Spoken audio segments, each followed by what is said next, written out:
সম্প্রতি একজন ব্যক্তিকে কেন্দ্র করে দুটি খবর নির্জনেতে খুব চাউর হয়েছে এবং এটা বাংলাদেশের জন্য অত্যন্ত গুরুত্বপূর্ণ। প্রথম খবরটি হচ্ছে যে ভারত শেখ হাসিনার ভারতে থাকার ভিসার মেয়াদ বাড়িয়েছে, আর তার পাশাপাশি আমাদের প্রধান উপদেষ্টার একজন সচিব তিনি বলেছেন যে শেখ হাসিনা সহ ৯৭ জনের পাসপোর্ট বাতিল করা হয়েছে। আপনারা জানেন ফ্যাসিস্ট শেখ হাসিনা ৫ই আগস্ট দেশ থেকে পালিয়ে যাওয়ার পর তার যে কূটনৈতিক বা ডিপ্লোম্যাটিক লাল পাসপোর্টটা ছিল সেটা প্রথমে সরকার নিষিদ্ধ করে বা স্থগিত করে। আর গত দুদিন আগে যেটা হয়েছে সেটা হচ্ছে যে ওনারা এর বাইরেও যে একটা বাংলাদেশের সাধারণ পাসপোর্ট পান সেই পাসপোর্টটাও স্থগিত করেছে। এই তালিকায় আওয়ামী লীগের শীর্ষ পর্যায়ের বেশ কয়েকজন নেতা রয়েছেন। তবে তার আগে আপনাদেরকে জানতে হবে যে লাল পাসপোর্ট কারা পান। লাল পাসপোর্ট পেয়ে থাকেন সাধারণত প্রধানমন্ত্রী, রাষ্ট্রপতি, স্পিকার, মন্ত্রী, উপমন্ত্রী, প্রতিমন্ত্রী, সচিব এবং সচিব পদমর্যাদার অন্যান্য কর্মকর্তারা।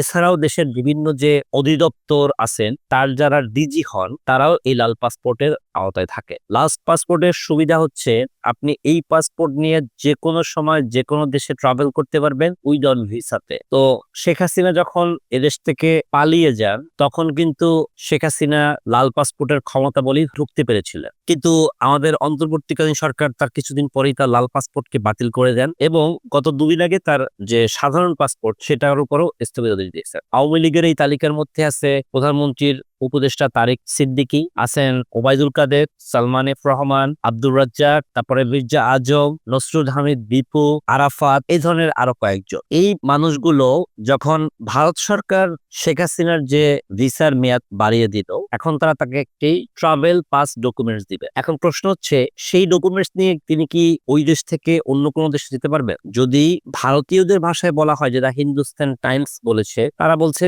সেটা পারবে। কিন্তু আমরা যতটুকু জানতে পারি কূটনৈতিক চ্যানেলে এই ধরনের যখন কোনো ঘটনা চলে আসে তখন সাধারণত যে দেশ থেকে তিনি পালিয়েছেন অর্থাৎ যে দেশের তিনি নাগরিক শুধু সেই দেশেই তিনি চাইলে ফেরত আসতে পারেন। বাংলাদেশ সরকার ভারত সরকারের কাছে একটি ভার্বাল লেটার পাঠিয়েছেন, কিন্তু সেই চিঠির উত্তর ভারত আদৌ দিবে কিনা বা দিলেও সেটা কতদিন পর দেয় সেটা নিয়ে যথেষ্ট সন্দিহান আমরা। আসলে ভারতের উদ্দেশ্য কি? ভারত যখন দেখলো যে শেখ হাসিনার মতো তার একটা পোষিত রাজনীতিবিদ এইখান থেকে ক্ষমতা চলে গেছে, তার খুবই মন খারাপ, আর সেজন্য সে চাইছে না যে শেখ হাসিনাকে সেই বাংলাদেশে আর ফেরত পাঠাক। কারণ যদি সে একবার সেটা করে তাহলে এই দক্ষিণ এশিয়ার অন্য কোনো দেশ বা কোনো দেশই ভারতের আনুগত্য আর প্রকাশ করবে না। তারা ভাববে যে আমরা বিপদে পড়লে আমাদেরকে ভারত রক্ষা করে না, অতএব ভারত তাকে ফেরত দিবে না। এটা আমরা বুঝতে পারছি। এতে করে ভারত এবং বাংলাদেশের যে সম্পর্ক সেটা আরো খারাপের দিকে গেল। এখানে দায় টাকার, দায় কি আমাদের? দায় আমাদের না। কারণ ভারতও জানে তারা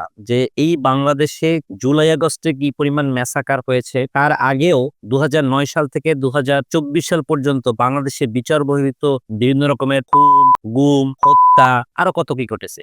সেই শেখ হাসিনাকে তারা আশ্রয় দিয়ে প্রমাণ করলো যে তারা আসলে বাংলাদেশের মানুষের সাথে সম্পর্ক চায় না, তারা সম্পর্ক চায় বাংলাদেশের একটি বিশেষ দলের সাথে যারা তাদেরকে প্রভু হিসেবে মানবে। আশা করি আমাদের অন্তর্বর্তীকালীন সরকার এই ব্যাপারে আরো সচেষ্ট হবে যাতে ভারত অন্য কোনো অপরাধীর ক্ষেত্রেও এই একই ব্যবস্থা গ্রহণ না করে। ধন্যবাদ সবাইকে।